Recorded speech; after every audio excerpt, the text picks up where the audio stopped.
Hey, welcome to the Energy Question with David Blackmon. I am your host, David Blackmon. My very special guest today is Juan Arteaga, Senior Analyst at Enverus Intelligence Research. I always, for some reason, want to mispronounce that. You're in Calgary office, correct? Yeah, I'm in Calgary. How's the weather up there today? It's actually pretty nice. We actually got some summer this year, unlike many other years. Yeah, I know. I was with a company that had a big office in Calgary for the last 10 years. I was there and got to visit several times. Such a beautiful part of the world. It's just really incredible. I'm jealous anyway. It's hot as hell down here in Mansfield, Texas. Yeah. So before we get into Q&A, we're here to talk about a really interesting report Enverus released a few weeks ago, in which they calculate, they did a study on future demand for generation capacity on the various grids around the country in the U.S. And I guess you looked at Canada too, probably, didn't you? We kept this one exclusive to the U.S., so we're only Specific to the U.S. 48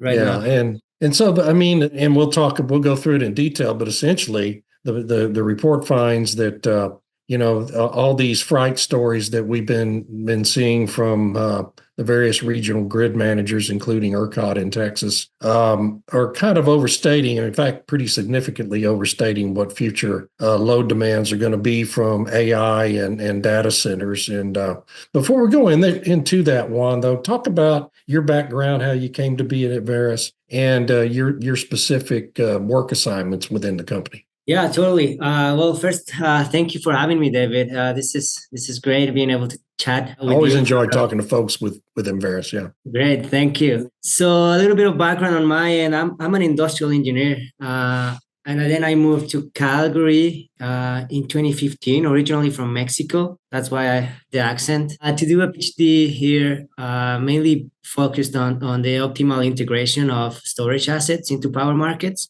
When I finished that, I was eager and I just wanted to eat the world, as we all do when we just finish school. And I was looking for a place where I could have a real impact on the power industry, right?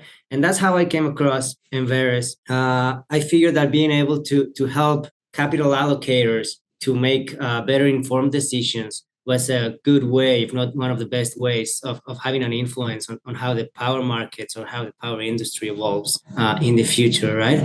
So I've been with the company for close to 3 years now in the intelligence team, pretty much doing that, helping capital allocators make better informed decisions.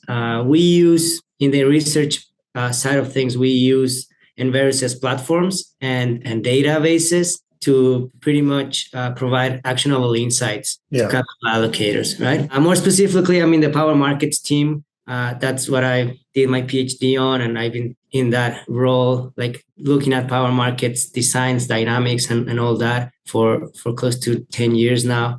So I'm in the power markets team, and the focus for the last year, maybe close to 2 years now, has been to develop this future view of how the power markets are going to evolve into the future, right? Like we have so many things changing constantly. One of them being the load, which is the focus of this report and this talk. But we're also looking at the generation mix, and we're also looking at different policies, trying to shape how this looks, and like different market designs, market structures. We're looking into all of that, trying to come up with a view of how this power market evolution will take place and like how it all play out at the end. Yeah, and it's such an important aspect of this energy transition that we're calling it anyway. It's really been more of an energy innovation and expansion to this point, but eventually, presumably, will turn into a real transition. And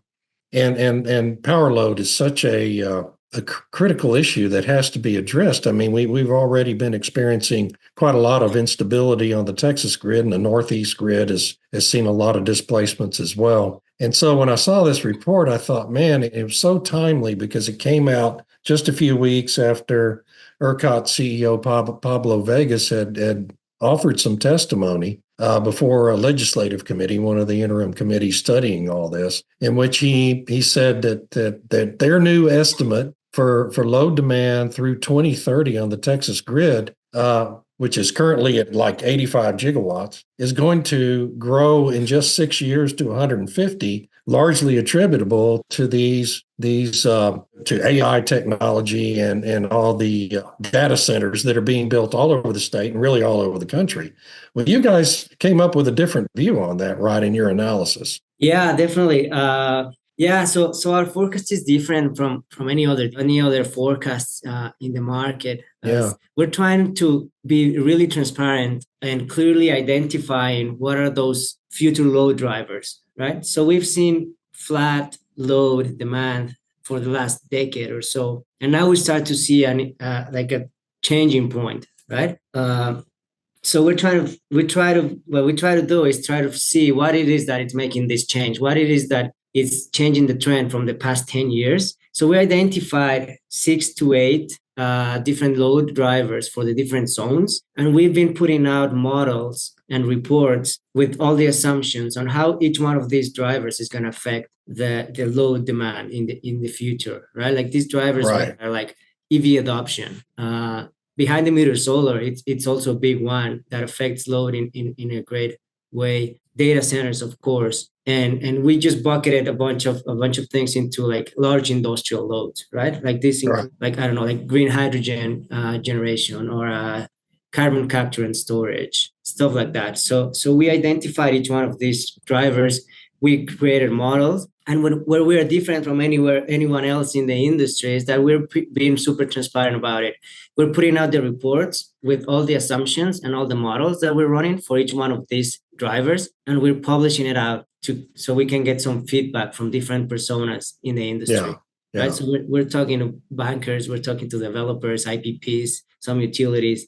So we're talking to different personas and gathering feedback from them. So then we can adjust our assumptions and tweak our models to kind of be able to have this consented view of how each one of these drivers will affect the future power demand. Yeah. Right. So specific to Ercot, the regional transmission planning forecast, like their final update, puts their peak load at 152 gigawatts by 2030. Right. So we believe that highly overstates growth in large industrial loads. So this would make Ercot's peak load comparable to PJM, right? So it's that much higher. Okay. Yeah. Yeah. That doesn't seem likely, does it?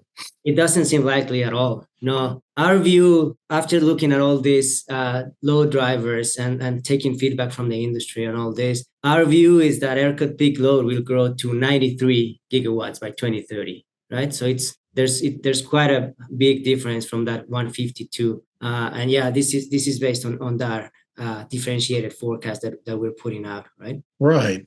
And so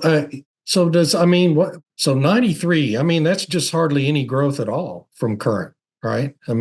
Current is 85. Yeah. So in 6 years, it's only going to grow 8 gigawatts. Yeah. Despite all the growth in the economy and population. Yeah. So we're taking into account efficiencies. We are very, very bullish on behind the meter solar within Ercot. As we see, explain. So a lot of our audience isn't going to understand exactly what you mean by behind the meter solar. So just explain that. Yeah. So we put out another report on that where we forecast how many households at the state level are going to adopt rooftop solar.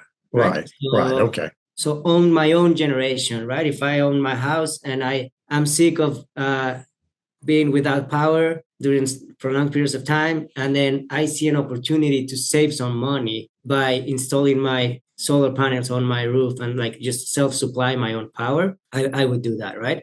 So we did that study. We based it on the economics. Like we calculated the potential savings per household through the years, considering the retail cost of power, the cost of the solar system plus batteries, pretty much those two, and then some policy like we integrated some tax credits and some policy, and then some time of use tariffs and like some other complications, but mainly it's just how much money can I save by installing solar panels in my rooftop. Yeah, and I know everyone in Texas has been pretty shocked here over the last few years at the exponential increases in our utility bills at home. Exactly. My fuel use rate on that part of my bill has doubled since 2020. In just 4 years, my rate has doubled. And I know that the same thing has been happening with most people in the state. So as those bills go higher, the economics of rooftop solar gets better and better, doesn't it? Exactly. Make more Yeah. sense, right? Yeah. So that's just load being taken off the grid, right? It's load that the grid will no longer see. Yeah. So that's Did you also, let me ask you one other thing, we're seeing, and I'm sorry, I'm jumping around here, but that's how my brain works. We're also seeing quite a lot of announcements recently from some of these data center developers that they're going to build their own captive power generation supply, right? So they won't be on the grid. And I assume your model probably takes some factor for that into account as well. Yeah, exactly. And Yeah. that's another one big difference that we baked into it. Well, I would say there's three big differences in our data center forecast. This is just specific to data centers, right? So the first one is that we are considering chip efficiencies, which is a big one, right? We see Right. huge increases in chip efficiency in regards of power consumption year over year. We see this exponentially. So on an annualized basis, up to 2030, we're considering 24% chip efficiency year over year, right? So that's a big one, lowering these load demand numbers. Right. The second one is demand substitution. We see data centers trying to like targeting locations where there's existing power infrastructure, right? So right now, it is hard to find a place to connect to the grid that has enough capacity for these huge loads, right? Yeah.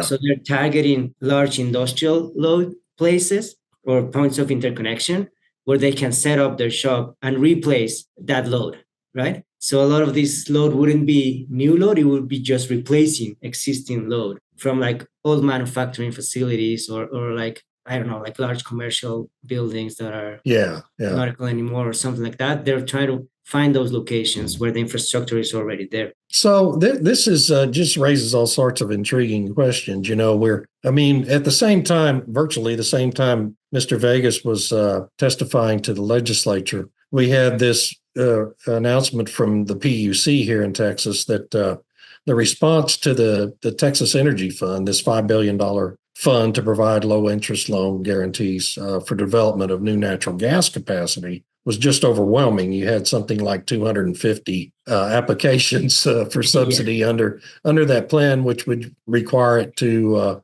quadruple in size, which I don't think the legislature is going to do. But I mean, if the growth rate in demand is really going to be this modest on the grid itself, what does it mean for ERCOT's future energy mix? I mean, right now, over the last 3 or 4 years, virtually the only thing we've added is solar, little wind, little natural gas, but it's been probably 90% of added capacity has been solar in Texas. What is Enverus's outlook for what the future energy mix needs are going to be in the state? Yeah, so we also put models and stuff like as I mentioned at the beginning, we're trying to think of everything and try to make this mix, right? Like think of every detail, but then when you put it all together, you get a big picture, right?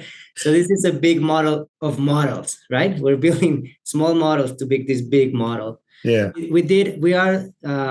we are looking into the interconnection queue. What's in the queue will give us a sense of what's likely to be built. Yeah. So we developed this machine learning algorithm to analyze the queue, because we know, like everyone knows, the queue is bloated. It's just congested. Oh, it's crazy. Yeah.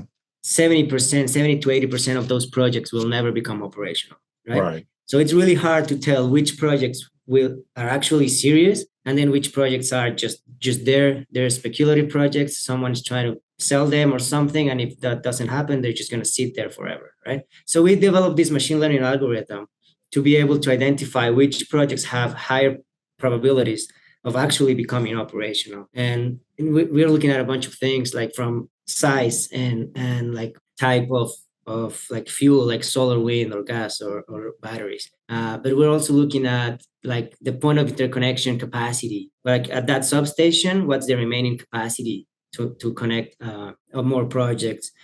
Historical rate of success for these different substations or areas. We're looking at the county. We realize that some counties are more prone to have more renewables than others. Yeah. We're looking at the developers. Like some developers are more serious at picking their locations, at their queue positions, than others that are just having a shotgun approach. So anyways, we created this machine learning algorithm, and then we gave a probability of success to each project, which gives us a sense of what's actually going to be built in the short term, right? And then for the long term, we developed an optimal generation mix, an optimal expansion planning model, which based on our load forecast, it finds the most economical way of supplying that load, given the generation profiles and costs. And we baked in also like ITCs, PTCs, like all these tax credits. We baked in capacity markets, not for Texas, but for everywhere else. We baked in capacity market payments. We baked in a bunch of other things, but at the end of the day, we're just finding that optimal, most economical way to supply the load into the future, right? So based on these two models, we're seeing still a lot of sun coming to Texas, a lot of solar capacity growing by 5 times by 2030, and then a lot of batteries as well. Yeah. Those two being the highest growing technologies. We do expect the 10 megawatts of gas that are being incentivized by the TEF to become operational in the shorter term. But yeah, we see a lot of sun, a lot of batteries, and some wind as well. Yeah. Yeah. So the 10 BCF I'm sorry, the 10 gigawatts of gas. The anticipated need there, just so the audience knows, is that ERCOT needs that additional dispatchable capacity for events like Winter Storm Uri. Where we just didn't have enough dispatchable capacity to come online and keep the lights on. And I guess the view there then is that we don't expect solar and batteries to be able to fill that need rather than and displace that natural gas. I don't think so. No, solar for sure not. The batteries will have a say. Like the batteries will compete to natural gas. But their cycle time is so short right now, they wouldn't really fill that multi-day need. Exactly. We had 4 days without power in Uri, and so yeah. Exactly. Like the main issue with batteries is that they're energy limited, right? Yeah. So you only get 2 hours, 4 hours of each one of them. If you really wanted that to be like reliable, you would have to dispatch them as a whole, right? So you have to coordinate your batteries so that the dispatch it's prorated and not all at once, right? Right. The market signal doesn't favor that, right? Everyone wants to be dispatched at the highest price hour, right? If you only have 2 hours and you're a battery operator, you want to be dispatched during the 2 highest hours, right? That's where you make your money. And if the system operator comes and tells you, oh no, we have enough batteries there during those 2 hours, you have to wait 3 hours. And that price is going to be like 30% of the highest hour, right? So you're not going to go for it. So that's the issue with batteries and reliability in a market, in an open market context, right? So that's why I see gas still being needed, because gas is dispatched whenever, and you can keep it running for as long as you have gas in your pipeline, right? Right. Yeah. So I got to tell you, I mean, and I'm not trying to draw you into any kind of a political discussion, but I mean, this kind of information seems to be absolutely vital. Something that ERCOT and the PUC and the legislature all would benefit from hearing about. And I wonder if anyone at Enverus has been invited to hold a meeting with anyone at those entities in Texas, or even in other ISOs in other regions of the country. I mean, is anyone in that context been reaching out to you guys? To me personally, no one has. Like I don't know if someone else in the company. We are a big company, right? Yeah. And we do have offices down in Houston and Austin. Right. So maybe someone's talking to Ercot and the PUC.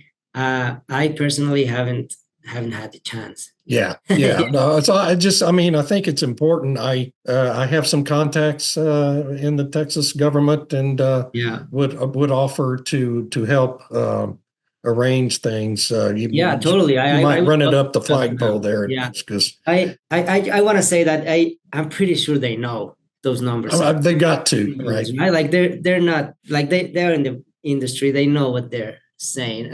Yeah. What I believe is that they're just trying to either push for some policy updates that needs a higher, like way higher, Right. or like just trying to get some additional budget, maybe for transmission, Oh, they something would like never that. do that. Like Nobody. there's like in my mind, there's something behind these numbers that's why they're keeping them, just to try to push something that right that hasn't been disclosed. But I'm pretty sure they're aware of like the unrealistic numbers that they're putting out. Well, I just and not to accuse anyone of bad faith, but that would be a pretty classic tactic in the political realm, not just in Texas, but anywhere else. Yeah, yeah, exactly. It was. I got to tell you, this conversation is why I always like to talk to folks at Enverus because, and I've known Alan Gilmer since he started the company way back in the 90s. And since the beginning of that company, which was Drilling Info to begin with, it's always been on the cutting edge of looking forward and looking out into the future and pushing the envelope in that realm, rather than taking backwards looks at things. And so it's always a pleasure to talk to you guys. The staff at Enverus is just made up of incredibly smart people. I really appreciate your time for this. This is going to be a great episode of my podcast, and we're running up against 30 minutes, so we like to keep it at that limit whenever possible. But this has been great. Yeah, great. And I appreciate you guys, and keep up the good work. Thank you. Thanks a lot for this opportunity. Yeah, absolutely. Yeah, keep an eye out. We're putting out a lot of reports. Yeah, we're start putting out the pricing forecast, the flows forecast, like looking at congestion. We're putting out a lot of work now that it's all coming together. Like all those models that I talk about are coming together. Right. We're putting out a lot of really good work. So, well, thank you so much. Thanks everyone for watching, and thanks to Stu Turley and the Sandstone Group for producing our podcast. That's all for now. Thank you.